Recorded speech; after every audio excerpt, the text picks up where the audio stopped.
evening and welcome to Virtual Back to School. My name is Mrs. Overdevest and I am the video production teacher here at West Ranch High School. So let's go ahead and get started. Right here, I just want to share with you my email. Please feel free. You can find it on the staff website or you can find it here, joverdevest@heartdistrict.org. Please email me. I'm going to mention that numerous times. Email me anytime and I will try to get back to you as soon as possible. I'm going to briefly go through this few fun facts. This is my 24th year teaching for the district. I have started West Ranch High School. Before that, I started Valencia High School, VTV. But before that, I actually worked in the entertainment industry. So my really quick gist is I earned my bachelor's degree from radio, television, and film at CSUN. Worked on the Emmy Awards and the Academy Awards for the post-production. And then I worked for ABC Sports. I worked 5 USC football games and 1 Rose Bowl game. And then I was fortunate to work for Joe Wazan, an amazing producer on the film Kiss the Girls. And then I realized it's not what I wanted to do. I'm a 4th generation teacher. My parents are teachers, my grandparents, and my grandma was a teacher. So I found my niche in teaching, and I was the first video teacher hired in the district, and I started Valencia TV. And then I went on to teach here at West Ranch High School, West Ranch TV. During that time, I did go back and get my master's degree in screenplay writing. I love screenplays, love development process, and wanted to teach at COC. And since 2016, I've been teaching as an adjunct professor at College of the Canyons in the Media, Entertainment, and Arts Department. So let's get straight into the class. The class is very simple. This is an elective class. Kids are choosing to be in this class. We are not in the classroom, even though I'm lucky to teach in the classroom right now without them. Eventually, they'll be back, I promise.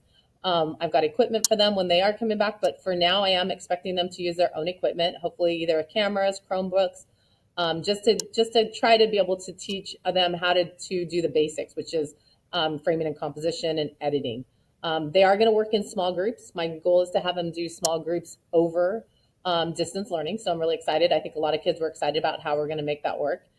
During the time, I will be also stressing to them the importance of the various jobs in the industry that they could do, the jobs I kind of performed, as well as jobs that are out there. And I'm sure a lot of parents in the Valley work in the industry and can kind of share those with them as well. This is a video production 1A does qualify as a UC fine art class. I tell parents this because it automatically defaults to practical art credit, but it is a fine art credit, only video production 1A and 1B. So if you want that fine art credit, please make sure that you have your kids tell their counselors that they would like to earn the fine art credit for this class. Online classroom, I will be using Canvas. Because I teach at COC and we use Canvas, I actually went and took the time and earned my online teaching credential, which was with Canvas. So I'm really comfortable teaching on the platform Canvas. So that is what we're using. And I'm going to show you really quickly how easy it is to access Canvas, which is the kids go into their emails, they go in and they drag down to Canvas, and then they're already in Canvas. It's this easy. Sorry for showing my email. They'll only see video production. And then in video production, I'm going to go ahead and show you the student view. Right here, the course outline will take you to my syllabus. This, if they want to email me, they can email automatically to me. And then here's our Zoom links. So if they forget which ones they have, here's period 3, period 4, period 6. And if I happen to change those, I will change those on this page. So that's your home page. And that's for them. And so this is really for the kids to navigate. A lot of the junior colleges use Canvas, so I like that I'm kind of training them in something that a lot of colleges use as well, that they will then be able to, use in later education. Modules, I put everything in modules. So we have a weekly module. Here's week 1. Here's week 2, and we're currently in week 3. I recorded this obviously a little early. Well, it'll be week 4 by the time you see this. And then the first page is always going to tell them what they're doing.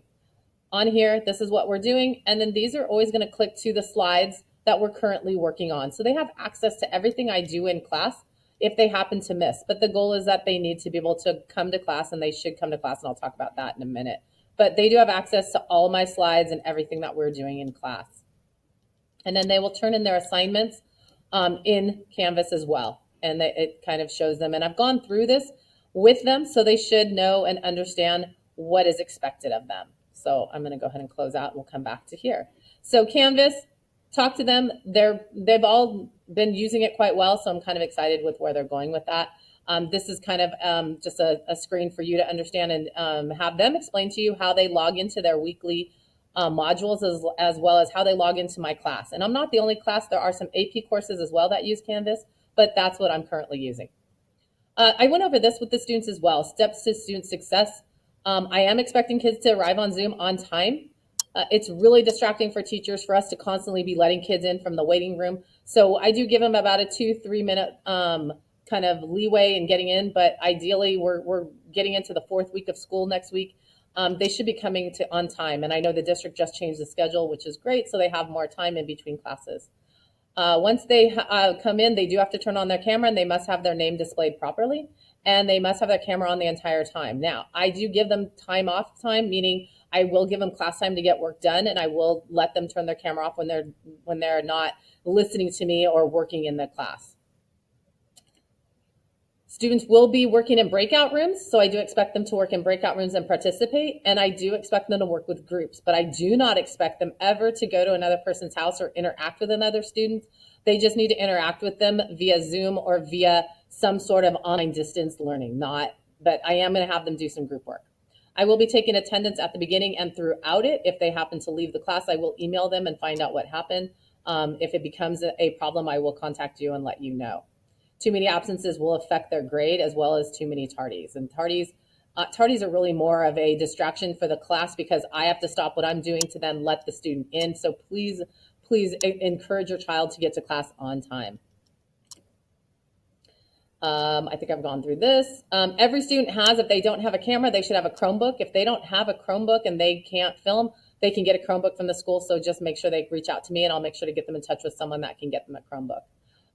This editing this semester, the district has provided me, and I'm hopefully in the next week I will be getting students an access code to this editing platform, WeVideo. WeVideo is just an easy platform. I normally teach Adobe Premiere. We cannot do Adobe Premiere and distance learning right now. So WeVideo, the district has purchased that. I will be getting that out to every student. And WeVideo, they can edit on a Chromebook. So that's actually what's great.